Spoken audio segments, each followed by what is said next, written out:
We'll start with getting some pasta. You need some flour, eggs, olive oil, water, and some salt. Then, get rid of all that shit and instead just pay someone else to do it for you. And get some rimmed pork and some cream.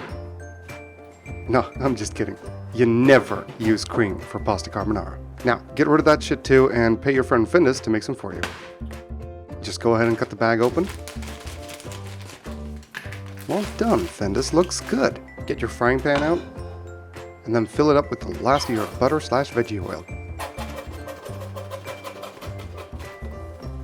Pour the pasta carbonara in there. A bit more. Oops. Pan flip all of that around. It's not cheesy enough, so let's add some carbs. Perfect. Flip that around again. Make sure you have a good grip. Don't use your left hand. Oh, shit. Yeah, that's why. Oh well, we got a normal portion now. Now take the safe route and stir it normally instead. Add some chili barbecue seasoning, some black pepper, and a tiny dash of dark mushroom soy. And mix all that up properly. Try flipping it. Nope, still too sticky. You can serve the spillage to that neighbor of yours that you kind of don't like, but that you still want to borrow tools from someday. Oh well, it's done.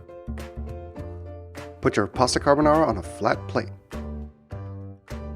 Then go ahead and add a raw egg yolk, because for some reason you have to. Just look at the package.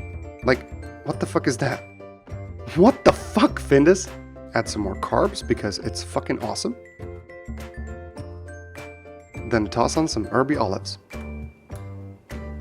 Drop some spinach from above because it looks kind of cool. And there you go.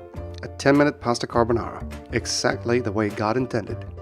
Please don't like this video, don't subscribe. This is the first thing I ever recorded and I do not deserve you. I gotta be honest though, this was a delicious fucking lunch.